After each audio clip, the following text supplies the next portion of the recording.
get it on the jet sweep to the short side. Up the sideline. Sam McCaffrey. He is gone.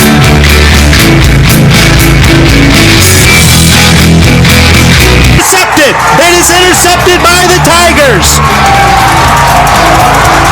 Stephen Brogan picks it off for LC.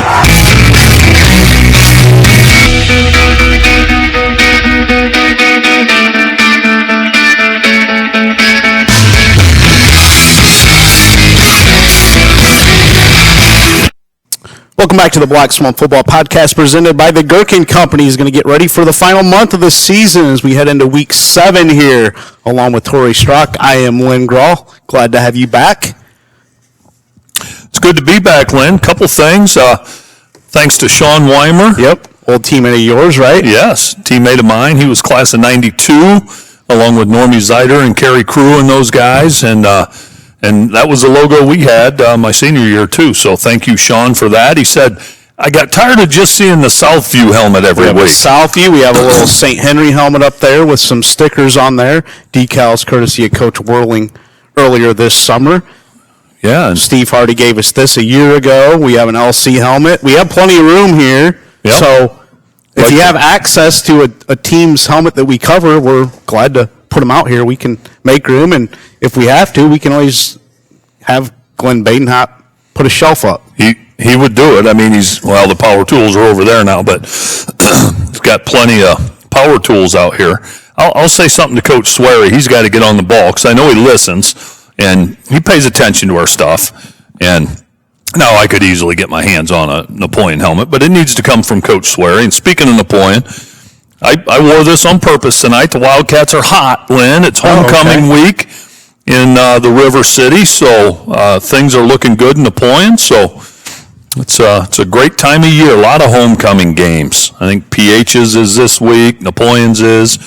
And so it's the time of year. Springfield coming to the Buck this Friday night to face the Wildcats in another NLL Cardinal matchup. We'll get to that one here in a few minutes.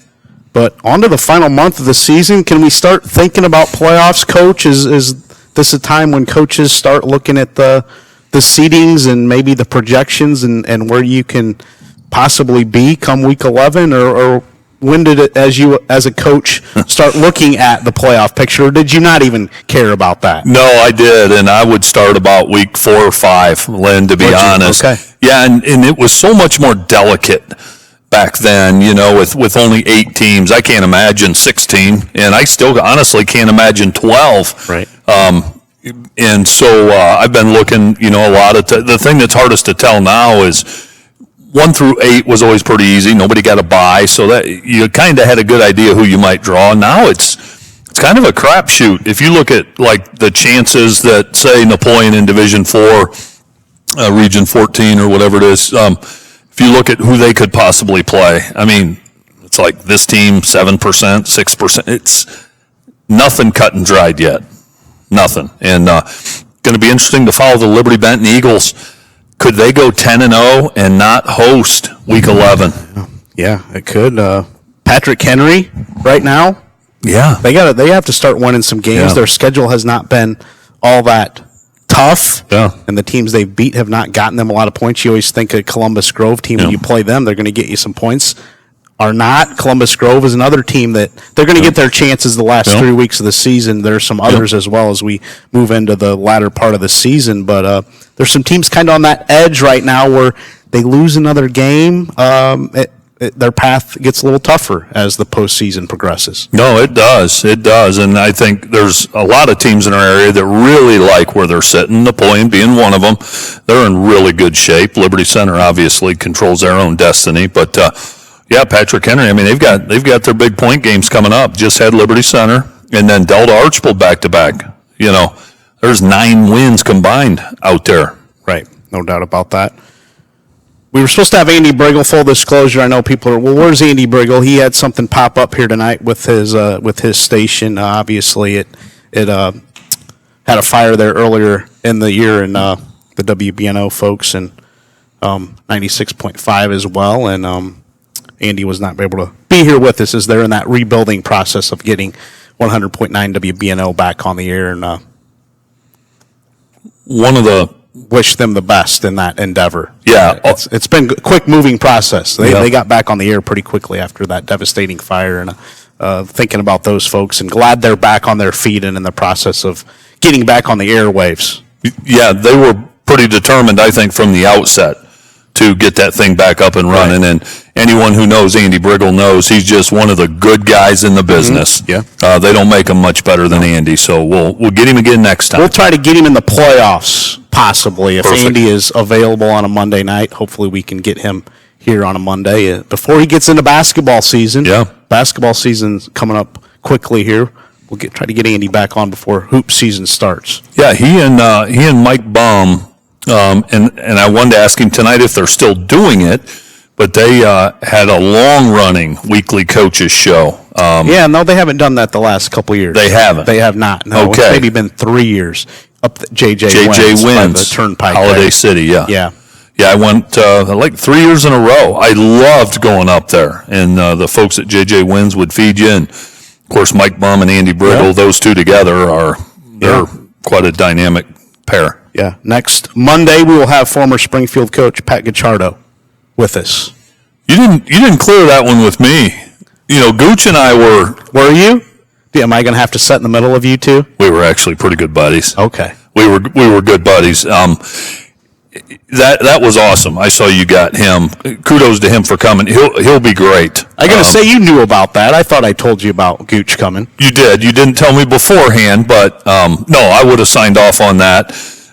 Gooch he's great, and what a brilliant offensive mind. His teams were so hard to coach against because they were so explosive, and you'd play some teams and like they'd have really good athletes that wouldn't touch the ball much, and you're sitting there thinking, that's good. Keep it away from them, Coach. But Coach Guicciardo would always get the ball to his playmakers, and you weren't going to outsmart him, I'll be honest with you. And he had some good teams. Well, we'll see if you can outsmart him in the pick'ems. He's pretty good. Does he still do that with BCSN? I'm not sure if he helps out with BCS anymore. I think he did at a time, right? You had he Matt did Kriegel. At a time, yeah. It's funny that he and Kriegel were together on that BCSN set because after a Perrysburg Springfield game the one year, and it was on the news highlights afterwards. I mean, him and Coach Gooch were face to face, man. Oh yeah. There was no love lost there. And next thing you know, I see they kissed and made up on BCSN. Yeah. So yeah. Two guys. He spent some time at Whitmer, too. Yes. Coach Guicciardo did as well here in the last couple of years. Yes, he did. And, of course, played at Whitmer under his father, Pat Sr. So, yes. Another good guy, Pat Sr. October 13th, former Tenora standout Kevin McCann will be here in a couple of weeks. And then October 20th, rounding out the regular season, Matty Klein of BCSN Sports, another BCSN Sports personality for us to compete against. We might have our hands full that night. Yeah, I guarantee it. And I'm going to be honest, Lynn. I didn't break a sweat at the thought of Coach Dick Cromwell coming in last week. I thought it'd be another also ran, try to, fluff him up a little bit, make him feel good. We'll get to our tallies from a week ago and what Coach Cromwell did to us. And he hasn't let us forget since. No. And I don't think he was like that as a coach. I don't think he would beat people and then taunt them. He really likes to rub it in. Oh, I mean, my feelings have been hurt. Mine too. But, geez. His invitation for the next time may have gotten pulled because I can't go through that harassment again, Coach. No, it's at least going to get lost in the mail if I have any say in it. Well, we have to hand out a rock-solid performance from week number 6 a week ago, Coach. Going to take a break here from the Gherkin Companies and come back and hand out our award. Who says a college degree is the only path to a fulfilling career? At the Gherkin Companies, we offer rewarding livelihoods with or without a degree. Gherkin provides a generous benefits package, continuous training, top-notch equipment, and a culture that rewards effort. We're looking for rock-solid performers to help build and reinforce the region's infrastructure. Whether you have construction experience or are just starting your career, apply now at gherkincompanies.com/careers. Welcome back to the Black Swamp Football Podcast presented by the Gherkin Companies. Had some great games a week ago, Coach, and some pretty rock-solid performances around the area. I have 4 for my nominations. I wonder if it'll be the same 4 I have, because 4 is exactly what I have.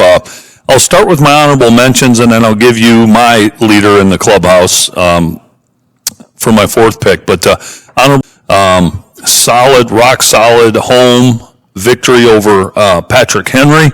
The Genoa Comets, what they did, I mean, no one's been able to slay the giant there in the NBC, Oak Harbor, and Genoa was able to do that.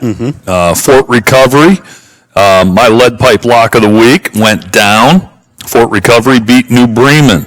Huge win for Fort Recovery, but my pick for the rock-solid performance of the week, the Paulding Panthers, getting it done in dramatic fashion against Fairview, a game where not many people had them picked, I'll tell you that, but they proved they were more than capable and found a way.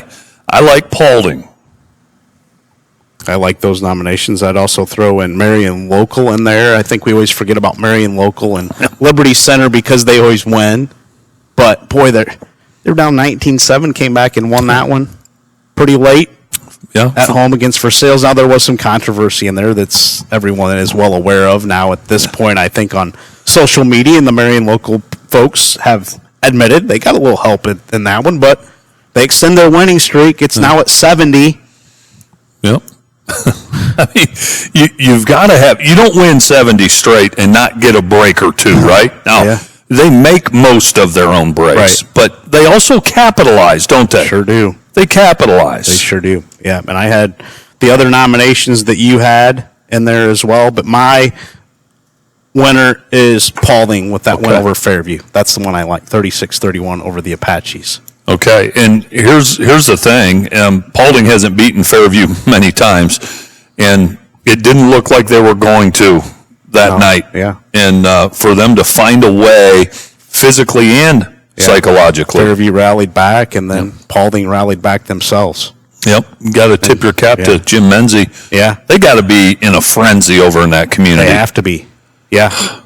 And what I would hope is these youngsters, I mean, a year like this, not even a year, they've had a stretch, and that can really, really ignite things at the younger ages, which every community needs right now. You look at Paulding's roster, I mean, I think it's below 30 in the upper 3 grades. So, boy, if you can get some of those kids excited, maybe that were on the fence, and not only the kids, but the parents, get them excited, and they want to be part of that. That means so much to the school and community. And looking forward to seeing if they can keep it rolling. Yeah, congratulations to the Paulding Panthers. Our Week 6, Gherkin Company's rock-solid performance. Boy, you see what Jordan Mans did late in that game. Huh. If that game would have been on the road, he would have probably drove the bus home for him, too. He would have. He's unbelievable. And here's the thing. This is what's so cool about what we do. We see a lot of these kids. The average casual fan that lives in their own community bubble has never heard of Jalen Mans, except maybe in the newspaper. Jalen Mans. Yeah, both of them. Yeah. And, but, oh my goodness, these guys are so good. They are so good. Throw Colt Hunt in there, too, the quarterback. Blake Roanhouse had another big night for Paulding in that victory over Fairview. And now let's see what they do with that. Yeah. They have some success riding that wave. Can they continue it? Finish out the regular season on a high here. They had that close one against Ayersville the week before, an Ayersville team that has not won this season, but Paulding has shown the ability to win games. We're going to find out how they handle success because they're on the road this week at Edgerton, a 5-1 Edgerton team. Tough place to play. Tough place to play, well coached. Edgerton, any goals that they had in front of them are still there. Right. If they can take care of business, and Paulding will be a favorite there, but don't be surprised when you get that halftime update and Edgerton's there. Yeah, they could be. And Paulding ruined my rock solid, or not my rock solid, but my lead pipe lock from a week ago. That's right. That was my lead pipe lock, was Fairview over Paulding. Yeah, I mean, I think Coach Cromwell was the only one that was victorious in that he category. had Paulding in that game. Yeah. Yeah. One of the few that picked Paulding in that match. Yeah. Must know something. He does, and I looked at some of his notes, And I thought, he's all wet on that one. He's got some new website that he uses, and I forget what it was. Like Dub Stats or something, yeah. Yeah. I looked at Dub Stats. I couldn't hardly navigate the site because it has every sport, 50 states. Oh, it does. Oh, my gosh. Cal Preps. Yeah. Yeah, and you've got to kind of know what you're looking for, but he's got a little time on his hands. Huh. So. Huh. I wonder if his wife helped him with that. Because he couldn't comment on our YouTube video Saturday morning. Yeah. But he can get on Dub Stats and. Yeah. So Coach Cromwell and I are friends now on Facebook. Oh, okay. And I saw his his game list that you talked about, his schedule, you know, and the time and ABC, ESPN. Yep. And even had like a soccer game at St. Francis on his schedule. Okay. So it's like his whole schedule, I think, in person on TV. Yeah. I love it. Yeah. He was 39-4 a week ago. I was 36-4. You were 36-6. So he took care of us a little bit there a week ago in the pick'ems. He did, and he took some real outliers last week too. Well, he did, and I'm sitting there as he's making some of those picks, going, "No, gosh, what are you doing?" But you know, here's the thing this year. Here's the thing, and I'll take my medicine. You know, I've struggled the last couple of weeks. I can't really get, like last year I felt like I had a real good beat on everything. I just, every week feel like I'm a little off. I don't feel like I have a good feel for anything. And so. Yeah, even Marion Local this year has had a couple scares. I know. But the MAC has been tough to pick. The MAC's been tough. I think the WBL is outside of Walpock. Tough outside of Walpock. I mean, when you have Salina Elida, I mean, if they played 10 times, it'd be 5-5, for example. Yeah. And, you know. Outside of Liberty Center in the NWAL. Yeah. There's some tough ones there. Yeah. GMC, good luck. Oh, GMC, you would have said maybe outside of Fairview, no. I mean, Ayersville's 0-6, but. I know. I don't know you can count them out of any game right now. You can't. They're going to win some. Because they almost beat Paulding a couple weeks ago. I know it. It's a game of inches. But this year, and I would like to attribute it to the portal and NIL, but this is high school. No. Yeah. It's hard. It sure is. Yep. Those were the results from a week ago as Coach Cromwell was the first guest picker to outpick us this season. So he set a new bar. I didn't think it would happen. You know what I thought? I thought our guest pickers, for the most part, would just kind of tailgate us and just, they've gone out and taken some chances. Yeah. They do their own notes. They don't listen to us. I know. Which is probably a smart thing. It's probably the way to go. You got 4.5 games to make up here in the final month, Coach. I got you by 4.5, 213 to 48 to 209 and 53. I don't know where those are going to come from. I don't like picking upsets too much. Well, you're going to have to. I'll be calculated because I've got 3 weeks? 4 weeks. 4 weeks. So if I can get a game and a half each week, I'll be where I want to be. Yeah, we pick in the low 40s each week, so. Okay, I'm going to have to. 160 some chances here. Yeah, I just think I need to take better care of myself and make sure my mind's clear because I haven't been with it, and no way I should ever lose to a guest picker, and so I've struggled with that. We got some good ones the last 3 weeks. I know we do. Be on top of your game, and when we get Andy Briggle back in here, he's going to be tough to beat. I thought about that on the way here. I thought Briggle's going to be tough. Yeah. And I actually just looked at that list because you posted it a while back. I looked at that list today, and I actually screenshotted it, believe it or not. Kenny and Brady still here. He had them Briggle, and then next week, as you said, Pat Gucciardo, and then Kevin McCann, and then Matty Klein. So, as you just said, they will be prepared. No, promise you that. I don't see a gimme. No, the rest of the way. No, I agree. We got our cupcakes out of the way. Yep, sure did. Let's come back and talk about week number 7, Coach. American Freedom Energy and Grandma's General Store off Route 24 on State Route 109, just south of Liberty Center, now has 88 unleaded fuel and is your one-stop shop for fuel, food, drinks, and much, much more, including locally raised meats and home-baked goods. American Freedom Energy and Grandma's General Store is proud to support Black Swamp Football and is the host of the Black Swamp Football podcast, football show, and Saturday mornings Rise and Rewind. Stop in and see Glenn and Greg today and make American Freedom Energy and Grandma's General Store a part of your everyday routine. Thank you to the Baden-Hups here at American Freedom Energy and Grandma's General Store in Liberty Center for their hospitality and sponsoring us and what we do. They have been outstanding to us. A reminder, our KK Collision football show this week. You can also get it right here on our YouTube channel if you're watching this on YouTube.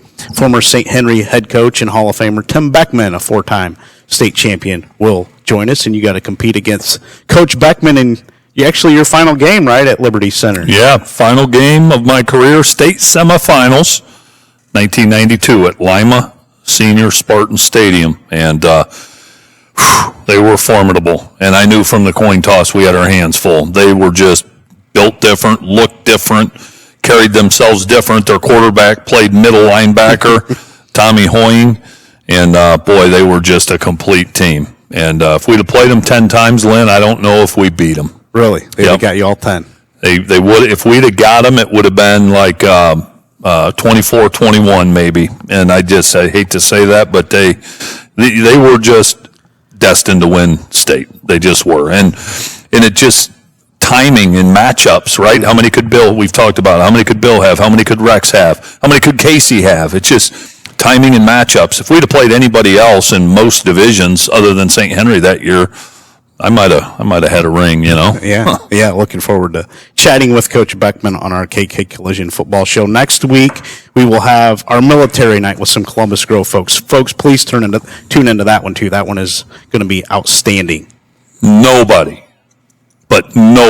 does military appreciation better than Columbus Grove. Yeah. There may be some we don't know of that do it at a high level. I'm sure there is. No disrespect. Nobody better, though, than Grove. Andy Schaefer has done a great job lining us up some outstanding guests. You will not want to miss that. That's great, and I'm familiar with a couple of them you've shared. They'll be in for a treat, our viewers. One of them has been on the Jocko podcast that I can share a link to as well that get you maybe a little primed for that night. I don't know how long that night's going to go. That could go a while. Depends who we all get. You get some of those former military guys. Yeah. Oh, these guys are top notch. Top notch. Yeah. Yeah. So David Dominic a few years ago, I spoke to his Archbold team, and he had a former military guy that played football at Archbold speak to the team. And luckily he went after I did, because if he'd have gone before me and I'd had to, oh my goodness, the stories he told. And I told him afterwards, I said, unbelievable. And he goes, that's just what I did. Yeah. Yeah, I think we'll have some similar stories next Monday on our football show presented by KK Collision with the military guys from Columbus Grove. And Andy Schaefer here with us. First, we're going to get to week number 7. Going to start in the non-conference. Rogers winless on the season. They're at Bowling Green, who is 1-5. Both teams on the very far bottom of their region as far as the playoffs go, both in Region 10. Rogers is 26th, Bowling Green 25th, so they got a lot of ground to make up to get into the postseason this final month of the season. First meeting since 1976 for these two programs, but I like the Bobcats to get win number 2 in this non-conference affair. I do too, and Rogers is going to have a couple playmakers. They usually do, but this game's at Bowling Green. I, too, will take the Bobcats. Also in the non-conference this week, Toledo Christian, they've caught fire here, 3 wins in a row, 17th in Region 26 at Upper Scioto Valley, who is 3-3, tied for 13th in Region 26. The Eagles of TC are 2-0 all-time against USV. First meeting since 2003, though. Go ahead. I'm going to let you go here. I stewed over this one a little bit. This one's tough. It is tough. It is tough because I like the Eagles. They finally found their footing. here in the 11-man game, but all things being equal, I'm going to go with the home team, and I'm going to go with USV, but wouldn't be a bit surprised if Toledo Christian gets it done. Yeah, I'm going to go with the Rams as well in that matchup. Won 36-34 in overtime a week ago over Ridgemont. Fell to Ridgedale by 12. Lost to Perry by 28 after wins over Waynesfield Goshen and Corey Rawson. But I'm going to take USV as well in that matchup, Coach. Yep. Northern Lakes League. Going to start in the Cardinal Division. First of all, Springfield, as we mentioned, at Napoleon. Springfield 3-3, 0-1 in the division. They are 15th in Region 6. Napoleon 4-2, 1-0 in the Cardinal Division, 6th right now in Region 14. And as a reminder, the top 4 seeds will have a bye the first week of the playoffs this season, and the higher seeded team will host the first 3 rounds, not just the first 2. It's been the first 2 the last few years, right? Changes so much. I'm trying to remember it was the first 2 rounds, but now it'll be the first 3 rounds that the higher seed will host in the playoffs as the top 12 from each region get in. Yeah, that'll take some getting used to for me. Springfield, got off to a 2-0 start and then ran into the proverbial gauntlet with Findlay, Perrysburg, and Whitmer. I don't know if anyone in the Cardinal would have fared real well in that 3-game stretch. But the problem for Springfield, Lynn, they got beat to heck.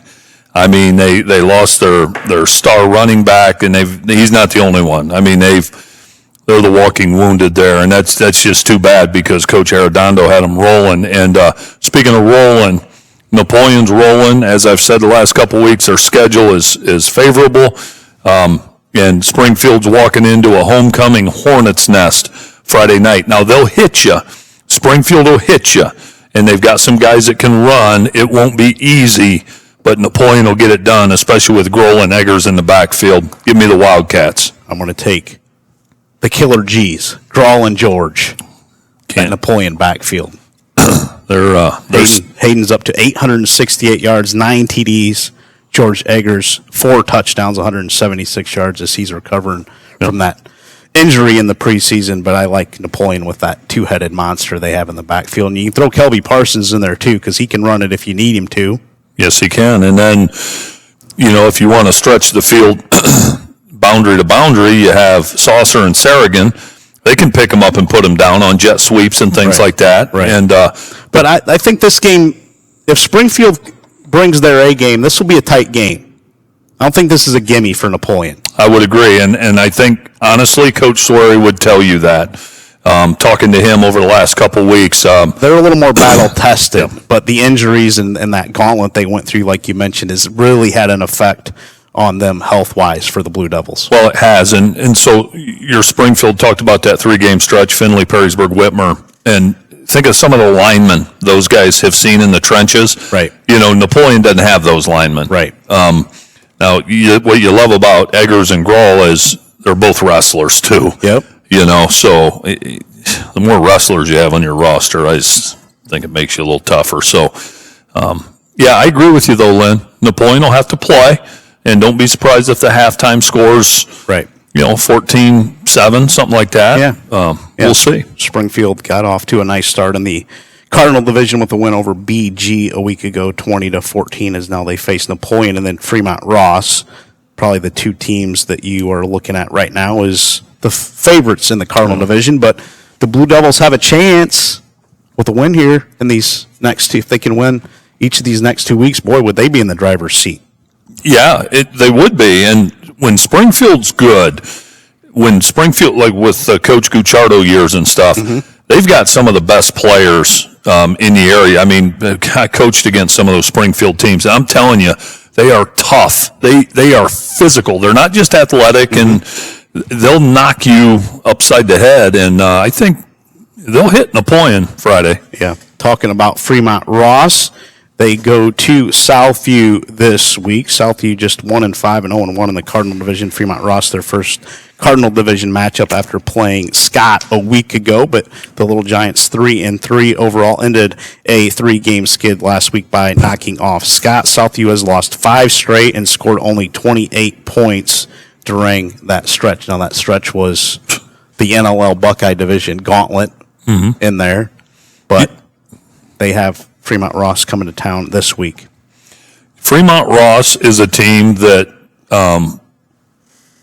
one of a handful of teams that after all these weeks, we still don't know quite what they are. Yeah. We really don't, because beating Columbia in week 1, that's a quality win. Mm-hmm. They beat Sandusky and then just recently Scott. But how do you measure a team against Perrysburg, Whitmer, and Findlay, who would probably have done the same things to the rest of the Cardinal division? It's 27-6 against Whitmer.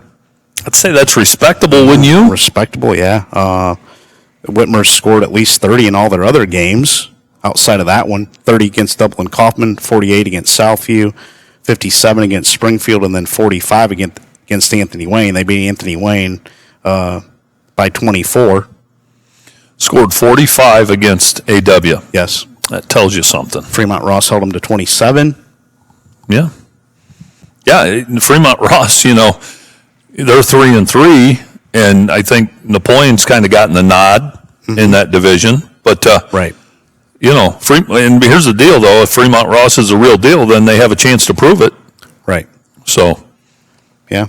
But with that said, I like Fremont Ross at Southview. I do, too. I like the Little Giants in this matchup as well. Tiffin Columbians got hot here the last couple weeks, knocked off Huron and Sandusky, have the Tornadoes, who they fell to Fremont Ross there week 1. Also beat Mansfield Senior, who was 0-6, then fell to Buckeye, who was 6-0, and Bishop Watterson. 81-7 was that game. Bishop Watterson is 6-0 as well. The Tiffin Columbian has played a pretty tough schedule here so far. Well, Huron, that's a big win. Mm-hmm. That's a good win. And I know, you look at who beat who, but Fremont beating Columbian then a few weeks later knocking off Huron, I think tells you Fremont's still pretty good. Right. Level up in competition here the last month. Yeah, and all that's going to do, provided they came out healthy. Yeah. All that's going to do is make them better. I mean, it's going to be a relief to get into Cardinal Division play, to be quite honest with you. Right, no doubt about it. Let's talk about the Buckeye Division this week. Going to start with Clay at Anthony Wayne. Clay's 3 wins are over teams that are all 1-5 so far. And maybe not the same Generals team that we're accustomed to seeing. No. But they still have Roman Morrison back there in that backfield. Boy, he's a tough guy to bring down. He is a load. Anthony Wayne actually 4th right now in Region 6 with their 4-2. Mark Clay has a lot of room to make up here the last month of the season in the playoff picture. They do, and this is I don't think Andy Brungard ever rebuilds. They kind of just reload there at AW, but if they've ever rebuilt or retooled, I think it's a better word, it's this year. And they're not themselves. Lynn, I watched a little bit of the AW Napoleon film. In what ways are they not the same AW team? And with all due respect, it's just comparing, the last few years. In the trenches is where it really jumps out at you. Not that the guys they have this year aren't good linemen, but they were elite the last, decade. Right. They had a couple of road graders up there that would just hurt you, and they don't have that. I'll tell you something else, and if Coach Brungard listens to this, he'll use this and try to motivate his guys.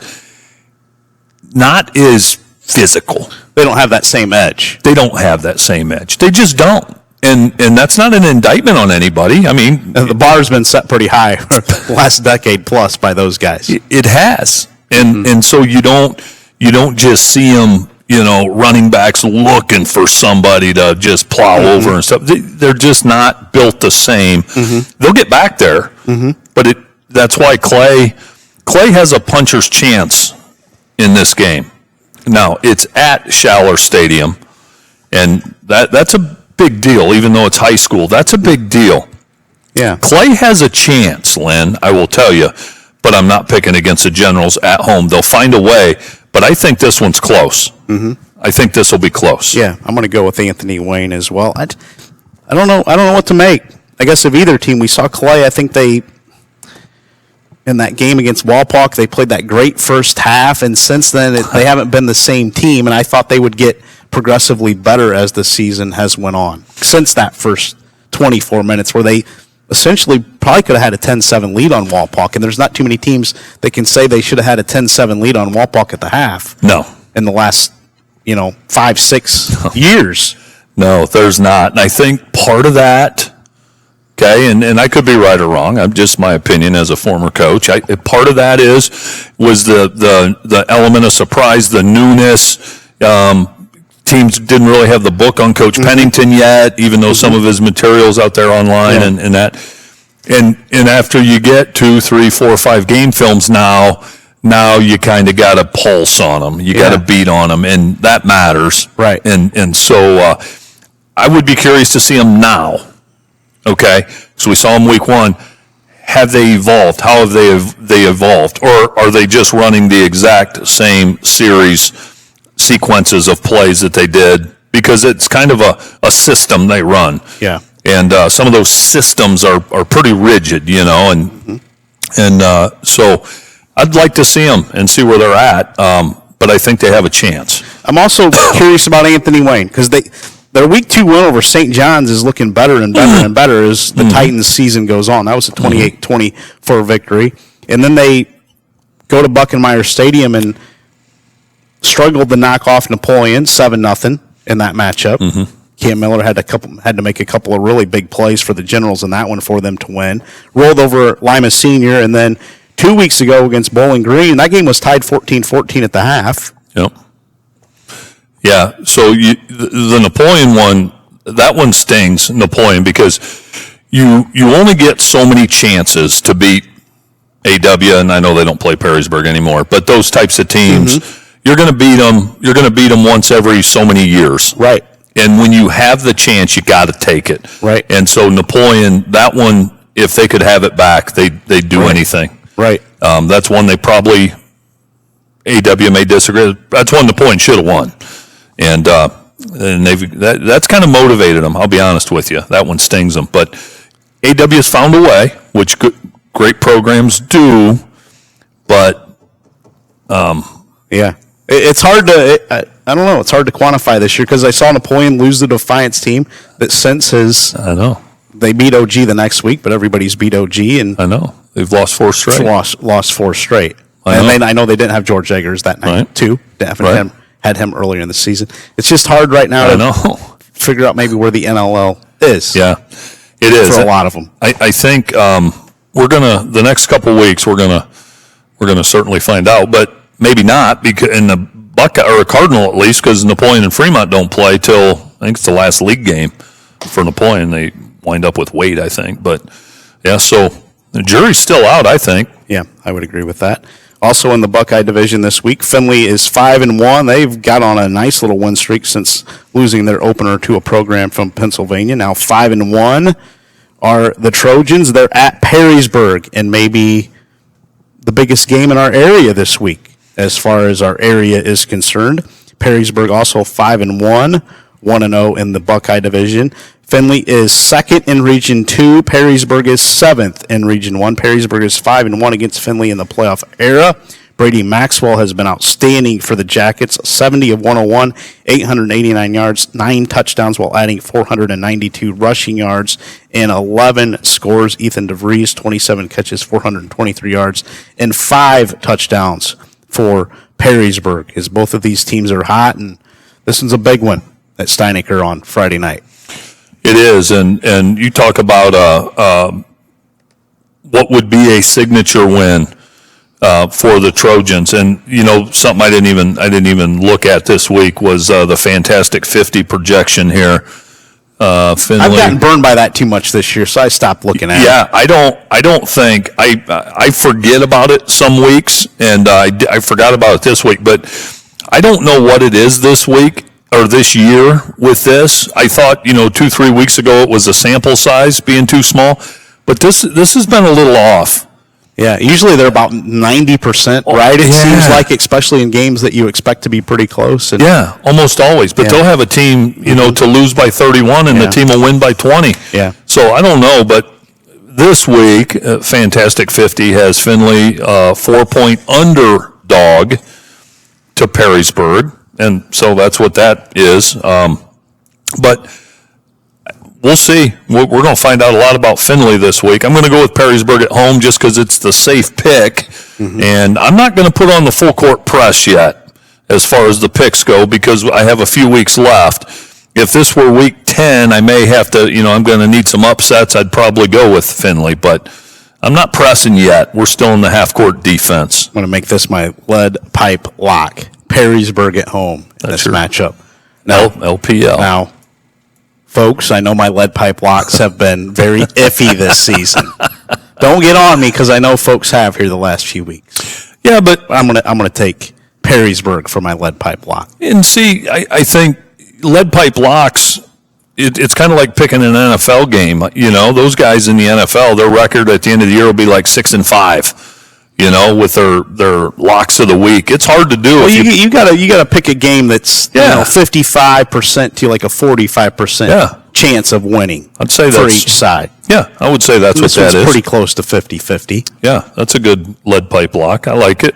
That's gonna be mine this week is Perrysburg. So Dirk, Connor, please give me a lead pipe lock.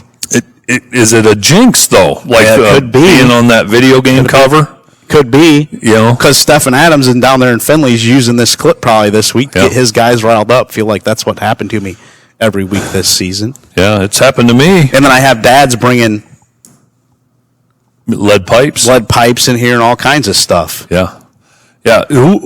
Did you have Clay over Napoleon lead pipe? Yeah, Clay over Napoleon. Okay. I had Fairview over Paulding last week.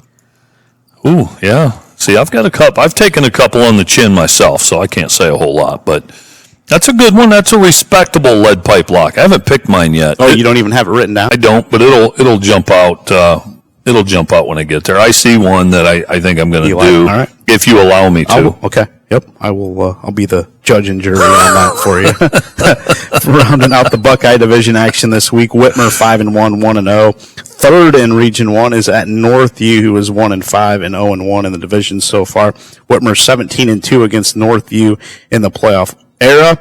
Joey Morales has 496 yards rushing and 7 TDs for the Panthers, and Jamon Holmes has chipped in 415 yards and leads the team with 10 touchdowns. And when they do throw it, Carter Bourne has completed 73.8% of his passes, 62 of 84, 842 yards, 6 TDs. But I think the Panthers ride the running game this week and roll at Northview. Yeah, what a stretch for Northview here. As if Perrysburg wasn't tough enough last week, Whitmer, AW, and Findlay before they round out the season with Clay. So just looking for Coach Bach and his Wildcats to compete, come out healthy, and, try to take some small steps to get that program back is what I hope. But Whitmer's going to be way too much for him Friday. Let's take a break for these messages and come back and talk about the Western Buckeye League this week. Hard-working individuals have been the heart of the Gherkin companies for generations. Together we construct the highways and infrastructure that strengthen our communities. Gherkin is seeking rock-solid performers. We offer generous benefits, continuous training, top-notch equipment, and a culture that rewards effort. Want to be part of something big, steady, and stable with room to grow? Whether you're experienced or just starting your career, we encourage you to apply at GherkinCompanies.com/careers. Ashball Aerial is a fully licensed commercial drone company providing aerial media for commercial, industrial, and agricultural clients throughout Northwest Ohio. Want a different perspective for your events, construction projects, businesses, and more? Call 419-966-3202 or check them out at ashballaerial.com or look us up on Facebook. Welcome back to the Black Swamp Football Podcast presented by the Gherkin Companies. A big one in the Western Buckeye League, Coach. Both teams coming in undefeated in the last two undefeateds in the WBL as we head into Week 7. Walpock 6-0, 5-0 in the league. Second in Region 10 in computer points. At Shawnee, 5-1 are the Indians, 5-0 in the WBL. They are fourth in Region 10 are the Indians. Walpock has beat Shawnee 28-0, 42-6, 27-0, 21-7, 15-0, since a 9-7 Shawnee win in the 2020 regular season. Redskins have won 22 straight WBL games. Shawnee is in the midst of their first 5-game winning streak since 2009 when it won its final 7 games of the season. This matchup is the top 2 defenses in the WBL. Walpock allows 11.7 points per game. Shawnee allows 15.7. Walpock allows 218 yards per game. Shawnee gives up 232. Both teams yield only 3.6 yards per rush this season. It's funny you mentioned 09. Believe it or not, I remember that Shawnee team. I had a really good team at Napoleon in 09. And we scrimmaged at Shawnee that season, and they were a handful. Oh my gosh, they were stout in the trenches, and say that's the last time they had a 5-game win streak. They won their last 7. It's their first 5-game winning streak since 2009 when they won their final 7 of the season. Interesting. Their head coach at that time was a guy named Dick West, who was also the head coach at Heidelberg University at one time, I believe. So. Anyway, when Shawnee's good, which hasn't been on the regular here lately, they're pretty good. They've got a nice athlete down there in Shawnee. So I'm going with Walpock because I don't think Shawnee's ready to take that next step yet. But my only question is, how close is it going to be? Because Shawnee's been right there, and we're finding out that week 1 game where they coulda, woulda, shoulda beat LCC. I think we're finding out Central Catholic's pretty doggone good. Lima Central Catholic. Yeah. And Shawnee, that's their only blemish in a nail biter. So in their home, this is a program-changing win if they can get it. Walpock has had Shawnee's number as far as when Shawnee's offense is on the field and Walpock's defense is on the field. 0-6-0-7-0 since the 2020 regular season. Yeah. Not many points that the Walpock defense has given up. For no other reason than it's the safe pick. I'm taking Walpock. Yeah. Yep. Now, would I be surprised if Shawnee and Coach Wireman pull this one off? Not one bit, because their defense is good. When you have a good defense, you always have a chance. Got a chance. And you're at home. Yeah, I agree. I'm going to be curious to follow this one Friday night. Yeah, another big one in our coverage area is that one on Friday night. Bath is 5-1, 4-1 in the WBL, second in Region 14 in the computer standings. They're at OG, who is still winless on the season. OG won 26-0 a year ago. Bath averaging 448.8 yards per game and 42 points. OG averages only 211.7 yards per game and under 12 points per game. Easy pick for me. Bath is rolling, and I think they'll pick up another win here. Yeah, the Titans, Lynn, they're in danger of going 0-10. Bath, Van Wert, Salina, and then Shawnee to wrap up the season. Yes. So is this a gettable one for them? I would say Van Wert and Salina might be their 2 most gettable. I wouldn't dare pick the upset here, even though it's at OG. Give me Bath. Defiance, 2-4, 1-4 in the WBL, is at Kenton, who is 1-5 and 1-4 in the league so far. Defiance has lost 4 in a row. Kenton has lost 3 straight since beating OG. Kenton allowing 43 points per game. Defiance is averaging just 14.8. Kenton averages 352.2 yards passing and over 400 yards per game, but they only average 20.7 points per game. You're thinking if they're averaging that many yards, they would have well over 20.7 points per game. Kenton allowing almost 6 yards per rush. Defiance averages 7.1 per carry with Camiso and Gibbs in that backfield. Does Defiance get back in the win column this week at Kenton, or is that high-flying Kenton offense too much for the Bulldogs? It's a tough one. And if you'd asked me 4 weeks ago to foreshadow this one, I'd have said that ain't going to be a tough pick. But here's the thing with Defiance, Lynn. They can't get out of their own way. It is unbelievable the number of mistakes they've made. They had 12 or 14 penalties a week ago. Correct. And we're talking false starts, we're talking offsides, we're not talking hustle penalties. We're talking, mentally. And then the week before, just the number of missed assignments and things like that. And we know that Coach Rittenauer is turning over every stone. He's pushing every button. But when things start sliding, it's sometimes tough to straighten it out. And you're going to a place that's notorious for being tough to play at. And then Kenton's going to see this as a chance. And so their confidence is up, and with confidence comes energy and all that stuff. And I think Defiance has their hands full big time in this one. But I'm going to pick Defiance because of their running game. This game may be 42-41. Could be.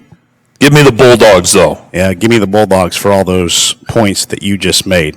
Running game, they're going to need that running game on Friday night to average over 7 yards per carry to knock off this Kenton team that can throw it around the yard. But is this the week where they score 50 or 60? They have the capability to. No, and what's holding them back from scoring more points with that yardage total each week? Probably penalties and turnovers. You got it. It's got to be.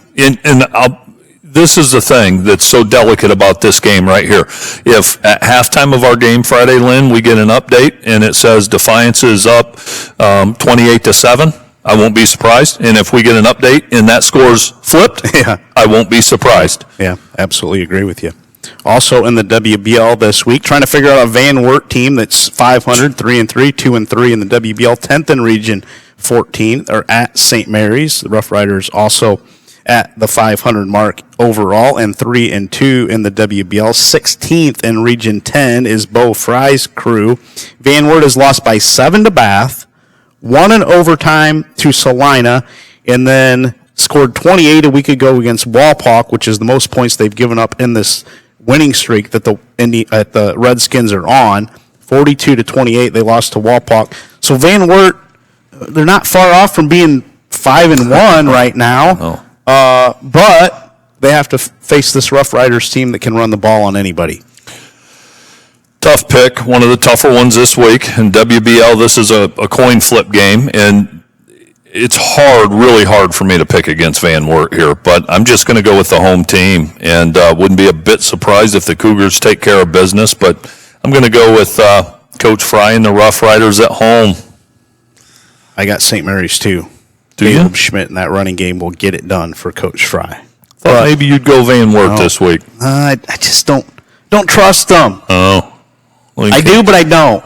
I do, but I don't. Just hard to figure out this season. Like I said, they could easily be 5-1 and really gave Walpock all they could kind of handle a week ago too in that matchup. But I'm taking the Rough Riders in the running game. I like to go with the safe pick in the running game in these types of games. Agreed. Also in the WBL, Elida is at Salina this week. Both teams desperately need wins to boost their playoff resumes as they're both way down the standings at this point right now.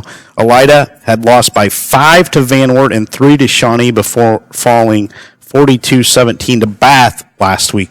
Another team, Elida, that is tough to figure out. They can beat anybody, but they can lose to anybody, it seems like this season. Again, coin flip game.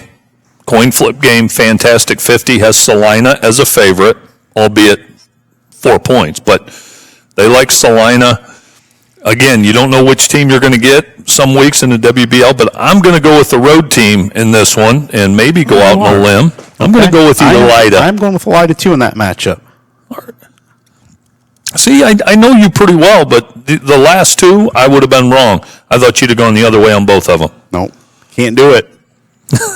Elida's shown the ability they can play with really good teams. Yes, but they've also showed maybe they can fall to anybody. But I think the Bulldogs get it done this week. Yep. NWC matchup that we're picking there is Columbus Grove at Fort Loramie. The Bulldogs are 3-3, 3-0 in the NWC, 19th in Region 26. So they got to get some wins going here at the end of the season does Andy Schaefer's crew at Fort Loramie, who is 1-5 and 1-2 in the NWC. This week is the second meeting between these two schools. Last year, the Bulldogs beat Fort Loramie 50-20. Columbus Grove had a kickoff return for a touchdown, a blocked punt for a touchdown, and 3 interceptions in that game. Grove has won 3 straight against 1-5 teams. The Redskins beat Spencerville last week for their first win. Grove is allowing just 218 yards per game. Grove quarterback Landon Best just 2 yards short of 1,000 passing going into Friday night and has 14 passing scores on the season. Columbus Grove gets over the 500 mark for the first time this season. They go to 4-3. I agree, and you like to try to look for common opponents, and Spencerville's that common opponent, and both teams beat up on Spencerville. Now Grove did a little more handily, shut them out, but I'm going with Grove. I'm going with Grove on the road, but Fort Loramie will duke it out for a while with them. They just will. I mean, they've got tough kids down there, and they'll play their tails off, but Grove will be the one standing. I agree with that pick. Let's take another break, come back, and talk about the TAC action going on this week. Take me through. The fall sports season is here, and the Sports Place at Wasion Ace has you covered. Stop in for all your football, volleyball, soccer, and golf practice gear and accessories. Did you know that the Sports Place at Wasion Ace can create custom t-shirts while you wait? We can and we will. Come in with an idea and walk out with that perfect t-shirt of your own creation from the Sports Place at Wasion Ace. We also offer custom embroidery. Whether it's a shirt, jacket, or other item, the Sports Place can fill your embroidery needs. Stop in and see us at 1495 North Shoup Avenue in Wasion. Speaking of the Sports Place at Wasion Ace, our Gamecast this week, presented by the good folks at the Sports Place at Wasion Ace, will take us to Whiteford up in Michigan as Eden is battling the Bobcats in that one. Eden leads the series 2-1. Bad news for us, Coach. The winning team has won by 20, 30, and 40 points. So the games have not been all that close when these two programs have met, but that's going to be our Gamecast on Friday night. I was so excited to cover this one a year ago at Eden. Yeah. Just because of the contrast in styles. And, I like Coach Teakin's offense better than I do Coach Olin's. But as a fan, I really enjoy watching Eden play. I really do, because their system is fun to watch. And I can see how it could be fun to coach, and fans have fun with it. But Eden shocked me a year ago. Yeah. They rolled in that game. Did. And so Whiteford remembers that.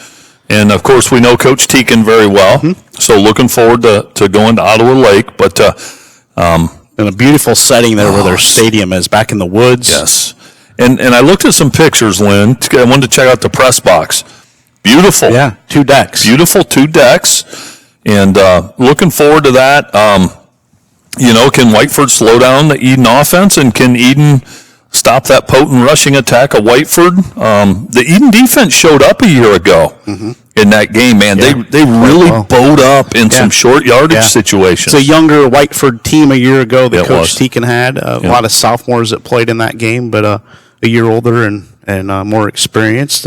But hey, you never know what Coach Olin's going to have up his sleeve with that passing attack. They can put up the points. Yeah. Now, it could be the thing where, Whiteford rushes for 580 and scores 42 points, and Eden throws for 580 and scores 40-some. I don't know, but I hope it's close, Yeah, we hope we buck the trend on those, the margins of victory that we've had in the first 3 meetings between the two. Yeah, but I'm tickled to go call this game, and, we know Coach Olin very well and Coach Teakin, but Whiteford's they're going to have a little revenge on their mind after last year. I would think so in that matchup. Also in the TAC this week, we're not picking that one since we're calling it, folks. North Central is at Erie Mason. Erie Mason has allowed at least 39 points in every game this season. Can North Central go north of the border and pick up a win in that one? When you have a game like this, it's fairly even on paper. I usually just default to the home team, but not this time. I like North Central on the road at Erie Mason. Good pick. I like Erie Mason, too, in that match. Wait, who do you like? Erie Mason. Okay, I got North Central. Oh, you picked North Central? I got Erie Mason in that one. Okay. I'm going to take Erie Mason. All right, so finally some dissension. We had to have a different pick here. Yeah. I wasn't sure where I was going to go with that, but I'm going to take Erie Mason. Oh, I like it. That's a tough one. Either way. Ottawa Hills 2-4, 1-2 in the TAC. They are at Montpelier this week. The Locos 3-3, 2-1, 16th right now in the Region 26 playoffs. So Montpelier needs to stack some wins together to boost their resume down the stretch. But I like Andy Robinson and the Locos. I think, and I don't have this on great authority, but I think that Ottawa Hills is banged up a little bit, beat up a little bit. They're going on the road. Coach Rob's going to have the Locos ready to go. They took one on the chin a week ago, I believe, right? But I like Montpelier at home. I do too. Rounding out the TAC action that we're picking this week, Hilltop is at Summerfield. The Cadets 21st in Region 26 down here in Ohio is try to get some wins here in the last month of the season to boost their resume as well.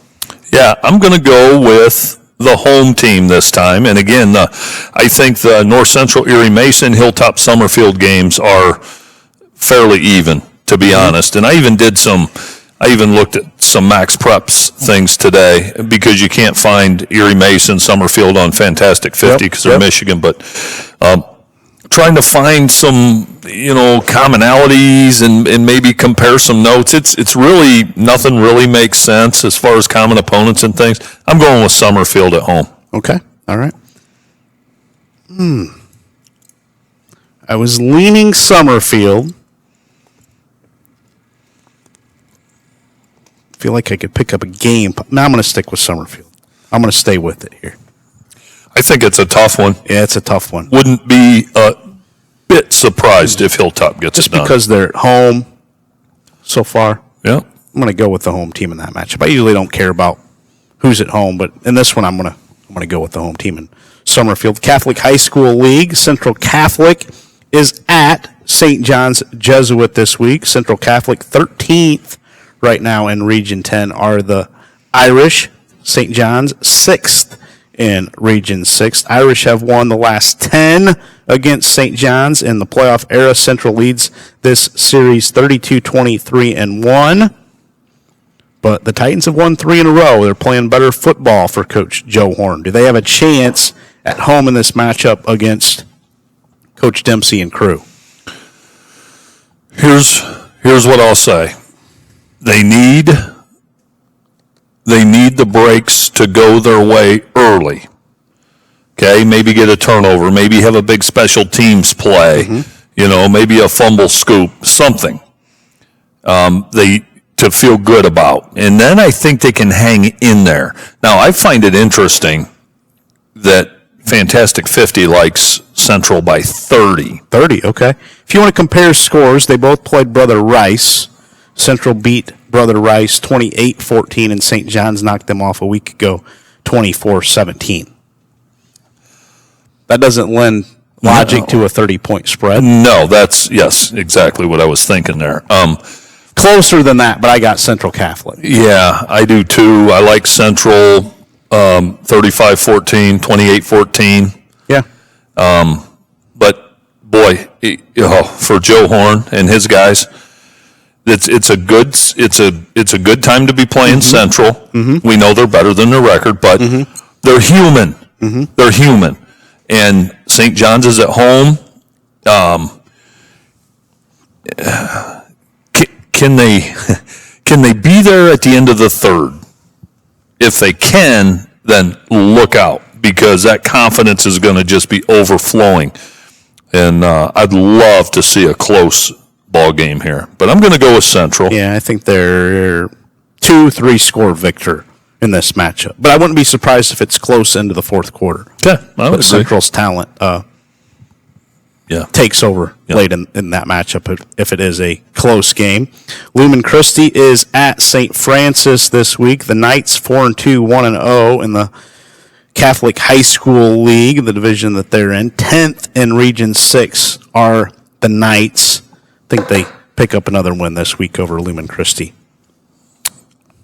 I'm going to go against you. You are. I'm gonna try to snag a game And again, I'm not putting on the full court press, but I've got a couple calculated picks where I think I might have a chance to get one. And this is one of them, huh? Yeah, and it's hard to do because St. Francis is the home team, but I'm going to go with Lumen Christi in this one. Yeah, that's hard. It's really hard for me to do, but okay. I would say it'd be a mild upset, maybe, but we'll go with Lumen Christi. Lumen Christi lost 20-16 to Montanai, Illinois. Beat Pontiac Notre Dame. Lost to Grand Rapids Catholic Central 28-14. Rolled over U of D Jesuit 41-6, and then lost a week ago to Dearborn Divine Child 17-13. U of D lost 34-0 to St. Francis. So, margin of victory in those U of D Jesuit games against Lumen Christi and St. Francis, 35 to Lumen Christi and 34 to St. Francis last week.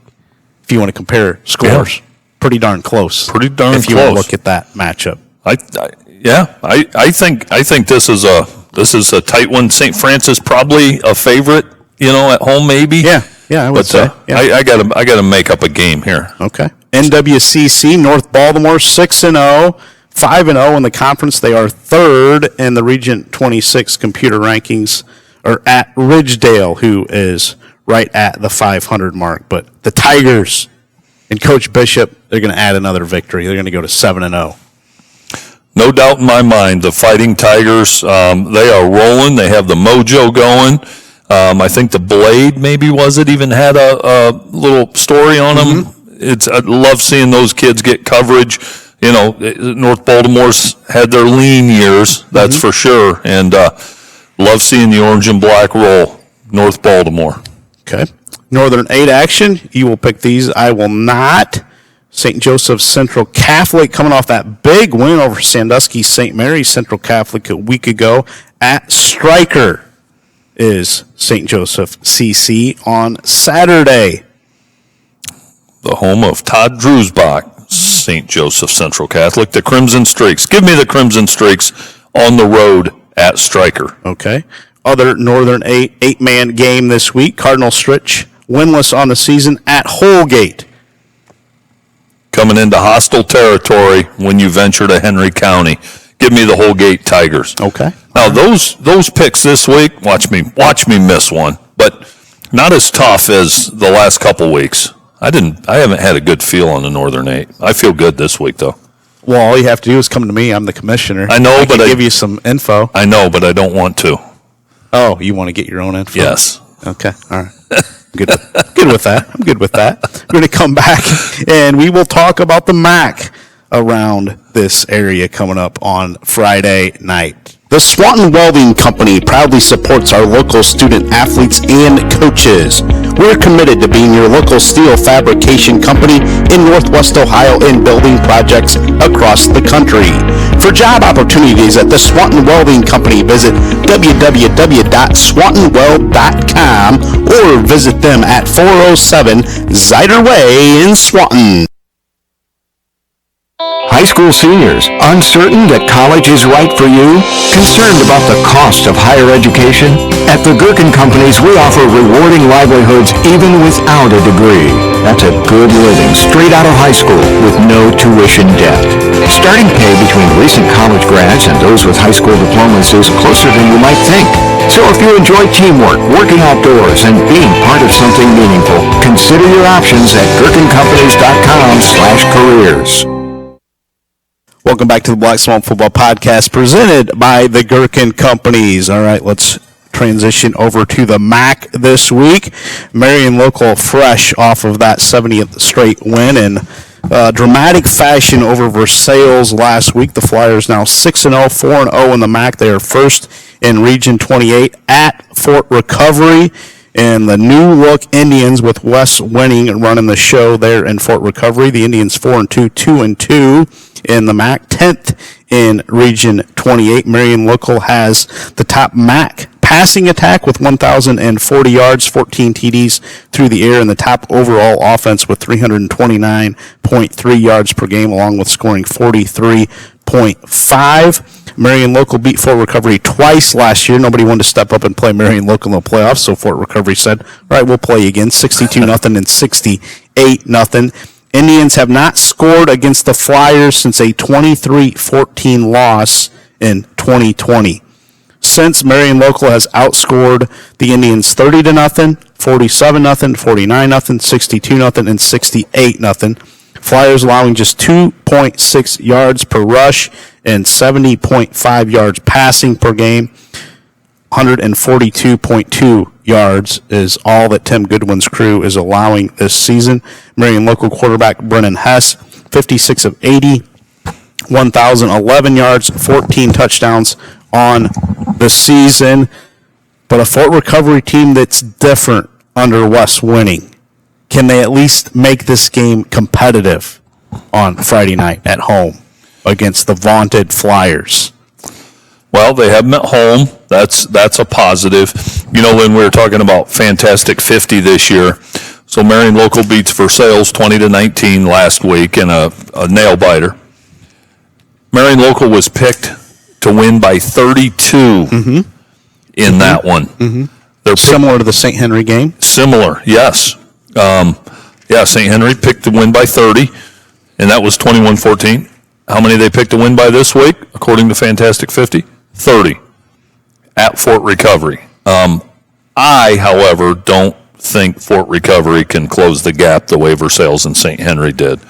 I'm going to go with Marion Local, obviously, safe pick there, but we're going to find out a lot about how far Fort Recovery's come this week. If they can, one other thing about the MAC, Lynn, if you look at MAC teams that play in the regular season and then meet again in the playoffs, it is crazy how close the scores are the second time around.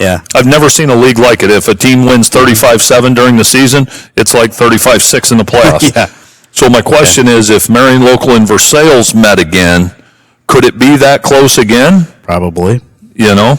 Yeah, probably. Have to believe it would, wouldn't you? Yeah. Yeah, I don't think it's going to be 62-0 or 68-0. Maybe more in the 30-0 range. Earlier in the span where Marion Local shut out the Indians, but Marion Local gets the win. But it's going to be a lot tighter than the two games a year ago. Agree, wholeheartedly agree with that. And if it's 7-0 or 14-0 or 21-7, something at the half, that wouldn't surprise me in this matchup. I don't think it would. With the emotions of playing at home for Coach Winning and the 70-game winning streak that Marion Local is going to bring in there, I think Fort Recovery is going to fight. They're going to be ready to duke it out this year in this matchup. They're going to fight, and I'll tell you what the St. Henry Marion Local game and the Versailles Marion Local game did is, now I know Marion Local prevailed in both those, but they're at least human. Right. You see maybe a couple chinks in their armor, if there's such a thing, in Fort Recovery. Kind of like when Rocky saw Drago bleed. You got it. It's that type of situation. Local may run the whole table again at 16-0. Very possible, too, because they're so darn good, and they're going to keep getting better as the season progresses with that coaching staff. Yeah, and they're younger guys, and, juniors will be seniors by the playoffs, and sophomores will be juniors, and they're just going to get better. But, so I'm curious to follow that one. I am too. Versailles, speaking of them and almost knocking off Marion Local, they try to bounce back at Anna this week. Both teams come in at 4-2, 2-2 in the MAC. Versailles 10th in Region 20, and Anna is 10th in Region 24. Tigers are averaging 198.2 yards rushing per game, led by Landon Napke's 581 yards, and then Anna's Logan Zagenbush, their quarterback, 595 yards rushing, and he's thrown for 876. He's accounted for 17 touchdowns so far this season, has Logan Zagenbush. I'm going to go with Versailles in this matchup. So, unless that game from last week, there's still some lingering effects of it, but I like Versailles. So that was going to be my question, Lynn. Did they absolutely empty the tank last week. And here's where picking these games, you get a little, you're a prisoner of the moment. You think, well, Versailles almost beat Marion Local. They will absolutely beat Anna. Yeah. But Anna's at home. I'm going to go with Versailles. I'm with you. I'm going to go with Versailles because I feel like it's a safe pick. But if this were 2 weeks later and I was still down in the standings, I'd go with Anna. Anna could get them at home. They absolutely could get them at home, but I'm not picking it. Yeah, I can't do it either. Versailles, that running game, that big offensive line, that carries over on the road. I'll take Versailles this week. Parkway, winless on the season at St. Henry, who is second in the Region 28 standings in Division 7. St. Henry is second in the MAC in rushing over 200 yards per game, 202.3. Redskins allowing just 3.8 yards per rush. Parkway is allowing 7.9 yards per rush. Charlie Whirling, the St. Henry special weapon that they have, is second in the MAC in rushing with 767 yards and is tied for the most rushing scores with 12. St. Henry rolls in this matchup. Yeah, St. Henry absolutely rolls in this one. And then they have another one next week where they'll probably roll again, St. John's. And then weeks 9 and 10 for St. Henry, New Bremen, and then at Versailles. So a lot still to be determined in the MAC conference. But, yeah, give me St. Henry. New Bremen, 4-2, 2-2 in the MAC. At Minster, who is 3-3, 2-2 in the MAC. New Bremen 7th in the Region 28 standings in Division 7, while Minster is 13th, one spot out of the playoffs. The Cardinals have the top rushing offense in the MAC with 206.2 yards per game, led by Jacob Kelly's 785 yards so far. So I like New Bremen to get the win in this one. I like New Bremen too, but it seems like every week in this conference, somebody, I don't want to even call it an upset, somebody wins that you didn't think would. And so it would not surprise me in the least if this is the week where you go, you know what, Minster, they got it done. I'm not picking it. I'm going with New Bremen on the road, but this one's going to come down to the wire, I'll bet you. I think he could be right on that one, Coach. Yeah, definitely a possibility is two kind of evenly matched teams in that one. Rounding out the MAC, Delphus St. John's, winless at Coldwater, who is 4-2, 3-1 in the MAC. They are third in Region 24 are the Cavaliers. Coldwater averages 321.8 yards per game, and Delphus St. John's averaging just 201.3. Blue Jays have mustered only 42 points this season. Coldwater picks up another win. Yep, Coldwater gets it done. I was just looking at Coldwater's schedule here. I couldn't remember their other loss in addition to Clinton Massey. It was, you remember who it was? Was it Anna? It was Anna. It was Anna, which, you know, we just both picked against Anna. Yeah. And then you think, well, they're capable, and we know they are. But, yeah, give me Coldwater here as well. I'm going to take Coldwater in that matchup as well. NWAL action this week. Going to start with Swanton. 0-6, 0-3 in the league. They're at Bryan, who is 1-5 and winless so far in the NWAL. Bryan has won the last 8 against the Swanton Bulldogs. Give me the Golden Bears. Talking to some folks that saw Swanton play Liberty Center and Bryan play Liberty Center. These aren't folks involved with the Liberty program, just casual fans. They thought Swanton played harder. I heard that same thing too. Okay. I didn't know if that was a one-off, but that's the vibe I got.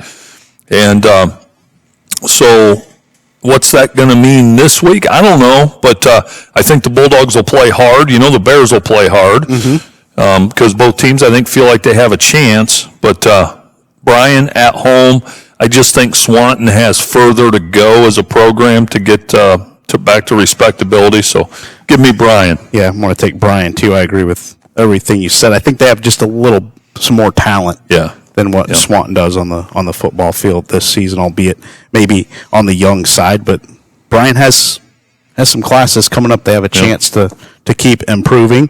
Also in the NWAL this week, Delta is at Patrick Henry. This one is a big one. Delta 13th in Region 18, Division 5. Patrick Henry in Division 6.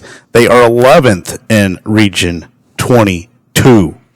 Can Delta run the ball against that brick wall of a PH defensive front and front seven that they have?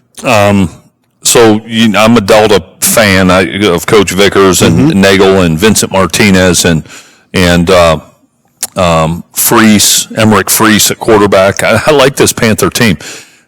They're different than Liberty Center, though, because now we saw that Delta can throw it when they want to. Freese can throw it, but you don't have to play them as honest as you do Liberty Center. You got to play them pretty honest. With PH Delta, PH is going to be able to load up the box. I think PH's secondary is one of their strengths. I think they're pretty athletic back there. I think the Patriots roll in this game, Lynn. They roll. I think they roll in this game. And I don't say that lightly. And that is no disrespect. I just know the game plan Patrick Henry will employ. Delta's going to have a hard time moving the football, I think. Now, if they stay on schedule, we saw what they did against a tough Archbold team. But I just think Patrick Henry's a little different animal inside, in the box. Yeah, I agree with that. This is almost a must-win for PH. It is. For as far as their playoff picture looks. They need this one. They have Archbold on the road next week. That will be no gimme for them. That's an iffy game for them to win. And then you have Swanton and Evergreen to round out the regular season. Evergreen will give you some points. Yeah. Swanton's not. But going to be kind of at the bottom of that Region 22 picture if you can't get this one over Delta. This one's a big one for Coach Inselman and crew. Well, it's huge. And then you say the same for Delta, too, with where they're at, 13th in Region 18. Oh, yeah, and I think it's huge for the Patriots to be at home. I really do. And this is a big one. And if Patrick Henry somehow stubs their toe this week, I mean, the last place you want to be going next week's Archbold. Right. So, and Coach Inselman and that staff are at their best in these situations. I'm just telling you. Yeah, I think you can say the same, that this is kind of a big game for Delta as far as the playoff picture goes as well, with Liberty Center coming up, home with Evergreen, and then Bryan to round out the regular season. This is their chance to get some really big points. The game at Liberty for Delta next week will be a tough ask with their style of play. But I think Patrick Henry, as far as down the line, maybe has higher aspirations than I'm not saying that Mike Vickers and Delta don't want to go as far as they can. They do. Right. But I think the path for PH is maybe a little bit easier in Division 6, Region 22. Sure it is. 100% it is. You don't have a Liberty Center. You don't have a Liberty Benton there in that region. Correct. That's kind of what I'm getting at. No, that's just a fact. So, yeah, I like the Patriots at home, but I'll be super interested to hear if this game's like 14 all at halftime or something. Yeah. I don't think it will be, but if Delta can move the sticks, it might be. Yeah, I like PH as well. Maybe not as much as you do, but I do like them to pick up the victory in this one. Archbold 5-1, 3-0 in the NWAL, second in Region 22 at Wauseon, who was winless on the season still. Archbold has won the last 8 over Wauseon. The Lions Club trophy on the line. Last Wauseon win was 9/23 of 2016. 7-0 was the last time Wauseon knocked off the Streaks. 2016. Boy. Yeah, Wauseon's had some good football teams. Yeah, there was a couple years where that was the last game of the season, 2019.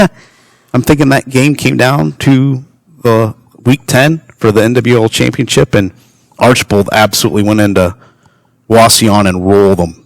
Did they? Roll them. We had Archbold Wauseon on our game cast, and we were on top of the press box, Alan Gladio. The Archbold AD. We're on top. At least we. Yeah, I remember that. And oh my goodness, I thought we were going to be in the press box. A just blistering cold wind and I didn't bring my heavy coat. Well, yeah, you're like 5 stories up there on top of that press Yeah. box. Maybe a little bit of an exaggeration, but you're up there. That was terrible. Good game. Nothing to stop the wind except that windmill and Yep. Yeah. anywhere around. Yeah. It was wide open. That was a tough night, but the Blue Streaks won that one. I think it was close. It came down to it. They had Smith. Wasion did, the good receiver. Yep. Was it Sam Smith? Sam, yep. Yeah. So give me Archbold. Yep. But Wasion's talented enough and gritty enough that if they can get a couple of turnovers, they can maybe hang in there for a while. But Archbold's pretty prolific offensively. Yeah, I like the Streaks in that matchup to extend their winning streak over their rivals there in Fulton County. Liberty Center 6-0, 3-0, first in Region 18. They're at Evergreen this week as the Vikings are 9th right now in Division 6, Region 22. LC has won 14 straight over the Vikes. Evergreen has scored just 13 points in the last 3 meetings combined against Liberty Center. Yeah, I don't think there's a whole lot of people in Viking country that think they have a chance, and that includes some of the players, unfortunately. So my point is, where are they at psychologically going into this game? Because, when you play Liberty Center, you not only have to have your I's dotted and T's crossed, you got to be ready mentally for a fight.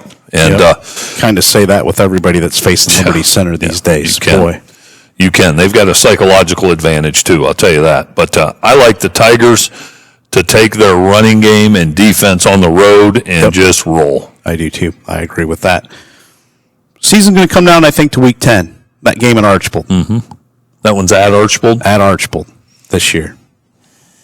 Interesting. So, we'll see if it comes down to that, maybe our game cast, and we'll see if Glads can get us in the box this year. Yeah, because Week 10 weather, you never know. Yeah, it could be, wind chill of 25 degrees at that time of year with winds and all that. Could be raining, who knows? Yeah, could be. But if that would be a dandy if the stage is set for it. It could absolutely be that way. NBC action this week. Oak Harbor trying to bounce back from that loss to Genoa. They go to Eastwood.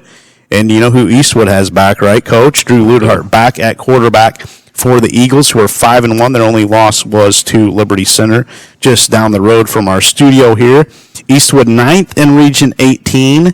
Oak Harbor is 6th in Region 18. This is a big one for the computer rankings, and also Eastwood and Oak Harbor's NBC championship aspirations. Oak Harbor's 16-game winning streak in the NBC was snapped last week at Genoa. Drew Ludhart returned at quarterback last week for Eastwood. He was 18 of 22, 229 yards, 3 touchdowns, including 7 completions to little brother Braden, who hauled in those 7 passes for 137 yards and a touchdown. And I believe Eastwood has Genoa next week. So Eastwood could set up a monster clash in the NBC next week. Eastwood does have Genoa. Eastwood, right? Yep. Can't look ahead, though, as the Rockets roll into town. No, they can't. And this, Lynn, because I'm running out of picks, this is going to be my lead pipe lock of the week here. Okay. Lead pipe lock of the week. Oak Harbor coming off their first loss in NBC play. They come limping into Eastwood, and Eastwood is going to prey on them. My lead pipe lock of the week, Eastwood at home over the defending champions. Okay. Book it. Yeah. I like Eastwood in that matchup, too, with Drew Ludhart back at quarterback. I do, too. He's a winner. And his brother to that receiving core. I think that really makes them a lot better offensively. Watching his brother at receiver last week on some highlights Saturday morning or Sunday morning, he's pretty talented. Yeah. He's pretty talented, so. May have to make a trip to Pemberville next week if Eastwood holds serve this week against Oak Harbor, and Genoa can do the same. I enjoyed the trip we made when they played, was that Elmwood? Elmwood, yeah. That was a great 2022, trip. yeah. They took good care of us. Yeah, they did, yeah. Maybe our game cast. That's on our radar for next week. God, that'd be a good one. See how Friday night plays out. First, though, speaking of the Comets and Genoa, 5-1 now. Lost their opener, Archbold. They've been hot since at Rossford. Genoa will be a heavy favorite in this one. Yep, no doubt about it. I hate to say name their score, but they probably will. Drewsbach for Rossford, Coach Drewsbach's son. Nice athlete. They just don't have a whole lot to go with them in terms of experience and speed and things like that. So Genoa is going to go to Rossford and get it done. Yeah, I like Genoa in that matchup as well. Genoa second right now in the Region 18 playoff picture. You think about Liberty Center being in there and Liberty Benton as well. Some heavyweight. It's always a region, man. Yeah, is Genoa in that mix? Maybe we'll get a better read if we get to see them in person. For me, I'd say not yet. Okay, right there, but they're not there. Yeah. I think there's a Liberty Center, Liberty Benton, and then kind of everybody else in that Region 18 playoff picture. We'll see how the seeding goes because Liberty Benton's 7th right now. They may have to play a few more games, and don't know injury situations. If you can get that week off, it helps you heal up a little bit. But we'll find out as the season goes on. At Seago, at Lake has won 2 straight over Rossford and Fostoria. At Seago, on the other hand, has lost 4 in a row. At Seago, 16th in Region 18. Lake is 2-4 and 2-1 in the NBC. At Seago, yet to win a game in the NBC, but a game that each need to have to kind of keep their playoff hopes going here late in the season. Interesting one, but you know what's funny? I and maybe I'm way off here, but I didn't even have to really think about this one. Okay. I highlighted Otsego from the jump, even though they're on the road. I like Otsego to find a way to get it done. I like Otsego too, but I would not be surprised in the least to see Lake get the win here. Yeah, probably true. They have some offensive talent. Yeah, they do. There at Lake this season. Rounding out the NBC, Fostoria is at Maumee. Maumee 10th right now in Region 10. Maumee has won 3 of 4 going into this matchup against the Redmen, and I like Maumee to continue to roll here.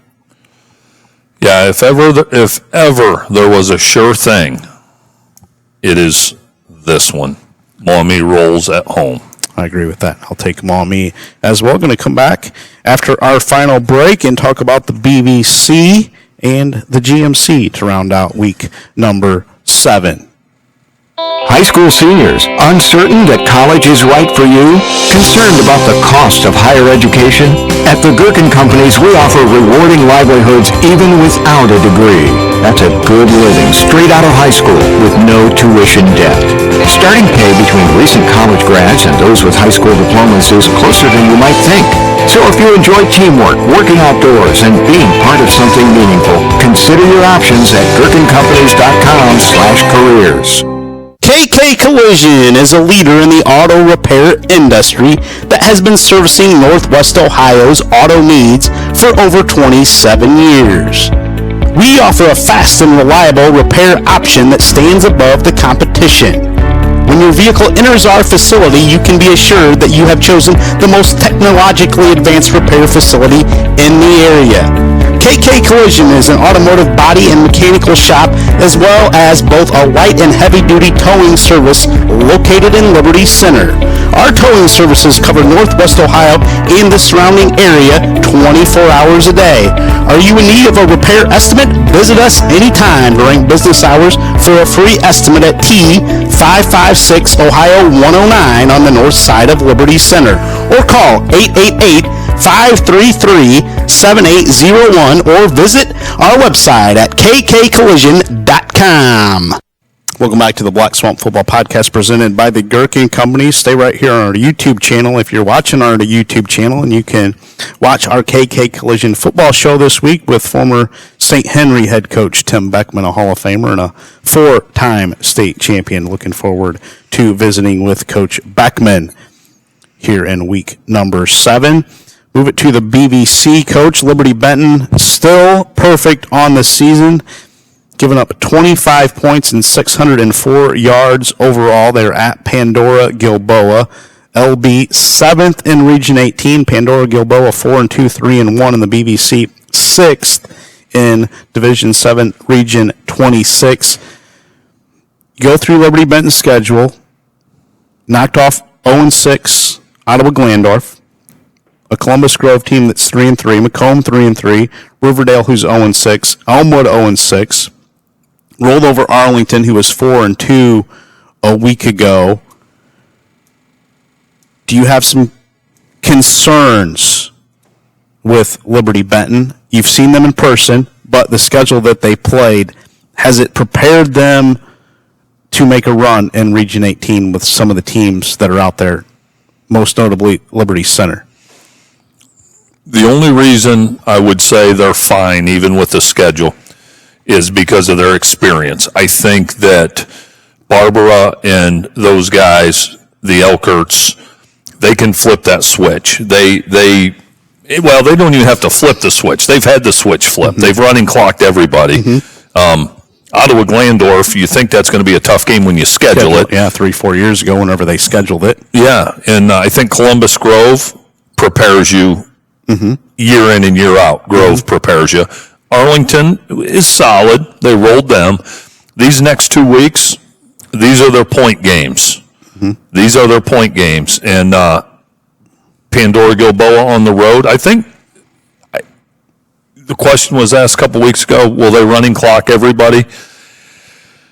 I think it'll be tough to running clock Pandora Gilboa. I really do. They might, but I think Pandora Gilboa could give them their stiffest test.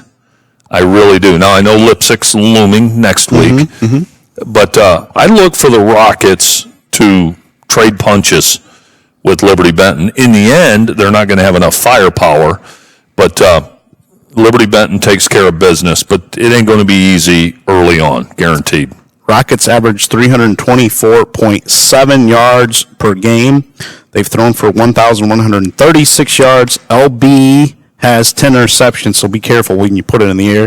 PG quarterback Corey Gurton, 95 of 146, 1,122 yards, 10 touchdowns. And top receiver Chase Meyer has 45 grabs for 590 yards and 5 touchdowns. On the other side, Liberty Benton quarterback Connor Barbara, 58 of 80, 971 yards, and a conference best 15 touchdowns. Seth Elkert averages 20.9 yards per catch with 28 snags, totaling 586 yards and 10 touchdowns. They're prolific. How many does Pandora Gilboa get on this Liberty Benton defense this week? I think they score a couple. They score twice. Okay. They score twice. I think the one thing, Lynn, that LB's schedule, I think it kind of benefits them a little bit because their starters now they're gonna have to play tough physical football the next 2 weeks. But come week 11, and they may have a bye, but they're going to be fairly fresh, not going through the rigors of a max schedule, for example. So I think it benefits them more than it hinders them, believe it or not. Okay. Because they're experienced. Because they're experienced and they're coaches. Scott Garlock and those guys. And they don't have a lot of depth. They don't. They don't have Liberty Center depth. No, I would say not even close. But they're so seasoned from the coaching staff on down. I think things are setting up nicely for them. Now, if they don't get the bye, the schedule hinders them, but they'll be just fine even if they don't get a bye. Okay. I like Liberty Benton, too, in this matchup. This one, maybe not a running clock. I'm with you. This one may be one of those where Pandora can maybe score with them a little bit. Yeah. With the offensive weapons that they have. But when you have C.J. Barber up front and that crew and he's almost unblockable. Right. You know, he is. He's tough. Yeah, but I like Liberty Benton to get the win, and then at home next week with Lipsick, who is 6-0. Lipsick will go to Macomb this week. The Vikings yet to taste defeat. They are second right now in the Region 26 playoff picture. Macomb is 11th in Region 26 as Chris Alge's crew is 3-3, 2-2 in the BVC. The Vikings average 385.7 yards per game. That is tops in the Blanchard Valley Conference this season. Macomb allows just 226.3 yards per game. The Lipsick pass-catch combo of Mark Kirkendall and Avery Paris lead the BVC. Kirkendall, 88 of 154, 14 touchdowns, 1,379 yards. Avery Paris, 36 catches, 669 yards, 8 TDs so far for the Vikings. Upset alert. Oh, upset alert. Upset alert. I'm going with Lipsick. But it's one of those, if you know, you know. This can just be the ultimate headache going into Macomb. Doc Miller Field, I think maybe it's called. Lipsick's the favorite, and I'm picking them, but I would not even bat a lash if at the end of the third quarter Macomb's got a 1-touchdown lead. Chris Algie and Macomb, nothing to lose. God, they're hard to beat at home. Watch out for this one. Close. I got Lipsick, though. I do, too. Again, if I had the full court press on, I'd go with Macomb at home because I've seen it in person. Now, they're not the same Macomb, but they've got remnants of that gritty, tough history, and they're going to be there. They're going to have a chance to win this. Come on, pick the upset. No. Not going to do it? Nope. Can't talk you into it? I'll kick myself, though, when we get up or on our way home Friday night, and you go, Strock, Macomb beat Lipsick. It's going to make my Lipsick friends. I got a lot of friends in Lipsick still, and made some of my best friends for life there. But I think Lipsick wins easy. Do you? Yep. I think they win easy. Too much firepower. They do have firepower. Man. Williams, Paris, Kirkendall. Oh. Yep. But I'm telling you. I agree. Yeah. You never count out Chris Allen. He has something up his sleeve. He will. I like the Vikings, but they're going to have their hands full. All right. Rounding out the BVC this week, Elmwood winless on the season. They are at Arlington, who is 4-2 and 2-2 in the BVC. Arlington is 9th right now in the Region 26 playoff picture. Elmwood just trying to find some wins here late in the season. Yeah, it ain't gonna happen this week, buddy. Arlington's they're gonna have some nice new equipment. Did you see Kim Scadaboo gave them $30,000 worth of football equipment? His brother coaches at Elmwood. He was here on our kickoff show earlier in the season. I did for the Giants. Yeah, it was did. like $30,000 worth of equipment the Elmwood Royals got. I'll be darned. Well, can they parlay that into? I don't know. They're gonna look good. I'm gonna say they're gonna look good, and yeah. So Arlington will be too much at home, but what would you do with $30,000 for your football team? What would be the first thing you would add to your football program if you got that chunk of change? Uniforms, helmets, it's a great practice, it's a great equipment, question. Weight room. I think all that practice equipment and stuff so overrated. Either weight room or something with uniforms. Okay. I really do. Maybe get an extra pair of pants, a third color pants if you only have two. Maybe some upgrades in shoulder pads because budgets are tight, and so that's a luxury. That's awesome. Yeah, something with uniforms or weight room. I like that idea. Okay. All right. A lot of gadgets out there, though. Yeah.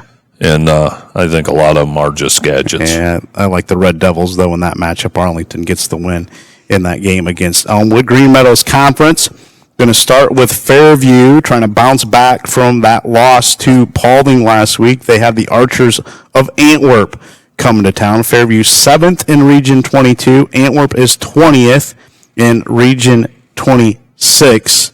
This is a tough ask for the Archers. They're catching Fairview at the wrong time. They'll be locked in this week, and the Apaches absolutely thrash the Archers, I'm afraid. Yeah, you can be as motivated and as well prepared and all those things, but once that foot hits the leather, all that stuff goes out the window, and it comes down to the Jimmies and the Joes, and Fairview's going to roll in this game.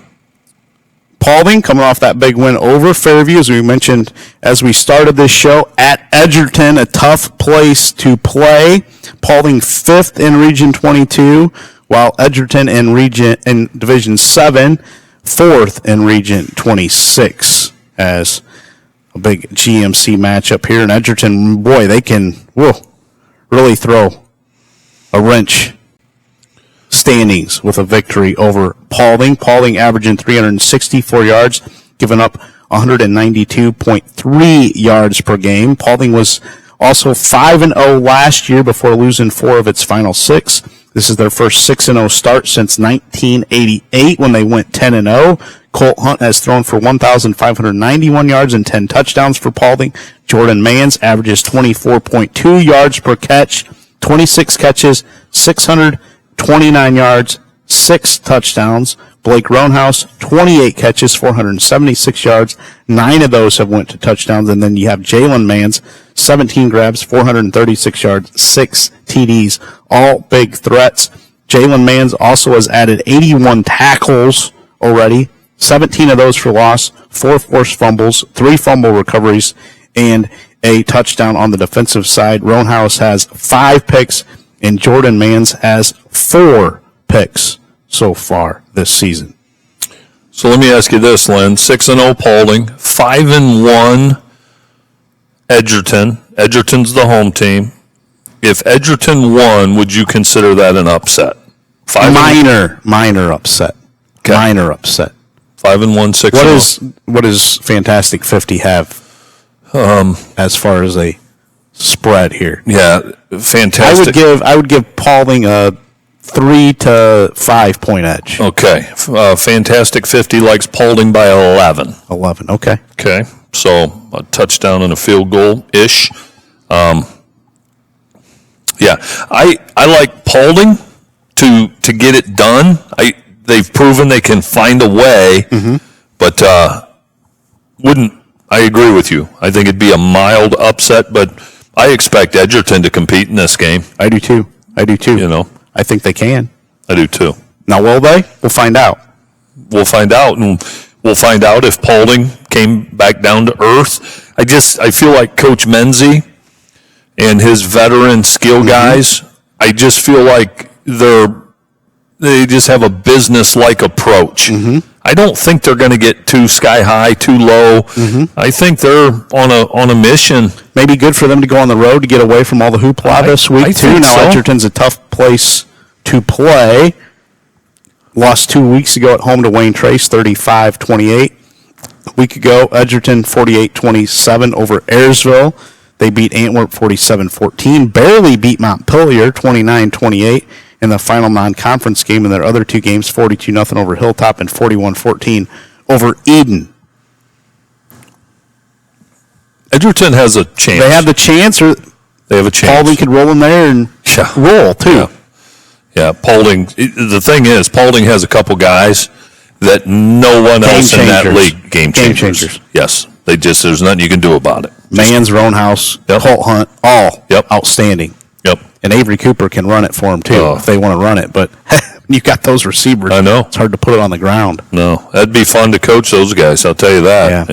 Yeah, I like Paulding. I think it could go either way. I think it could be real close, or they could win by 35.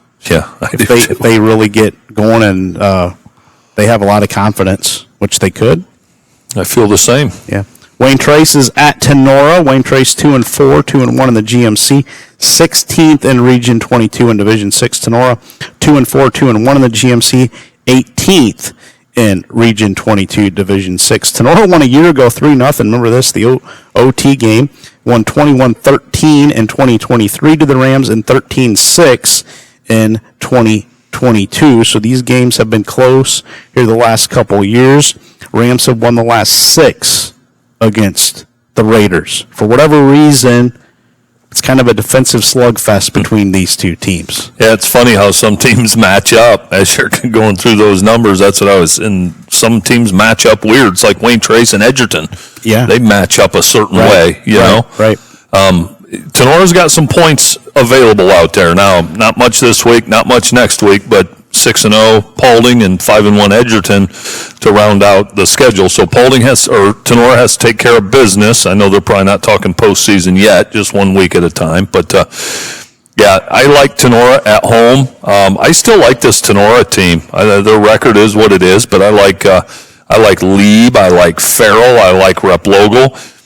There's a lot to like about that Tenora squad, and I like a lot of talent. Yeah, they do have a lot of talent, and I like them in this matchup. I think they're going to score a little more than 3 this year, true. But I don't know. Maybe Matt Holden's got some kind of magic formula over there in Haviland that he knows how to defend this Tenora team. There's coaches like that against certain opponents. There just are. Yeah, and I can't remember if there was any weather in that matchup from a year ago. I don't remember what week that was. That wasn't the hurricane week because that was, I think we had maybe, I don't think it was the hurricane week. I think it was after that. So it's kind of two teams that know what the other one's going to do offensively, and they don't let them do it. But I like Tenora, but probably going to be close. Yeah. History repeats itself. Yep. Ayersville 0-6, 0-3 in the GMC. They're at Hicksville. Aces 1-5, 0-3 in the conference so far. Ayersville has won the last 5 against the Aces, and I think they make it 6. Yeah, was curious what Fantastic 50 had. My pick's already in.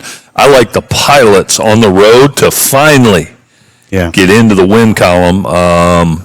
Fantastic 50 likes Ayersville by 17, but only 14%. So okay, I like the Pilots. Hicksville built that big lead a year ago, and I think that was the week that Ayersville went to the Wing T a year ago, and I think it was the game that they celebrated 50 years of Ayersville football too. Okay, at Craig McCord Field a year ago, and Ayersville kind of got some magic going and came back and rallied to win that one over Hicksville a year ago. That was when they converted to the Wing T. I remember that now too. Yeah, it was. That rounds out week number 7, Coach. We have just a month of the regular season left, going quick, and weather's still going to be hot this Friday night, but it looks like next week by this time it's going to cool off into the 60s, which would be good to see. I'm ready for it, and I know it's nice in the evening. It's nice tonight, right? Yeah, as we record this, but I'm ready for some fall weather, true fall weather. I am too. Rise and Rewind on Saturday morning here from American Freedom Energy. 8 o'clock is what we decided. Let's go 8 o'clock if you're good with it, and our listeners are good with it. Well, the listeners are going to have to be good with it because we're going to be here at 8, whether they like it or not. They'll just have to get up a little earlier if they don't like to. I think they will. Rise a little earlier on Saturday mornings. Our loyal ones will. They'll be there. I think they will. Coach Cromwell will have his coffee out on his patio. Maybe it'll be too cold for him. I don't know. I think it's supposed to be pretty warm on Saturday, though. He'll get another Saturday out on his patio. Yeah, he will. I'll be disappointed if he's not out on his patio all the way to the end of the season. If he's a real football guy, football guy. Yep. Yeah. Can't get soft in your old age, Coach Cromwell. Nope. Don't let it happen. That's when people your age, they start to decline. You got to stay tough, man. Yeah. Agree with that. Have a great week, everybody. We will talk to you again on Friday night with our Gamecast presented by the Sports Place at Wassee on Aces. Eden goes to Whiteford, and then we'll be back Saturday morning at 8 a.m. with Rise and Rewind. And also be sure to tune into our football show presented by KK Collision this week with the great Tim Beckman, former St. Henry coach. Looking forward to that. It's going to be good. Yep. Have a great week, Coach. Have a great week to all of our great listeners and all of our sponsors.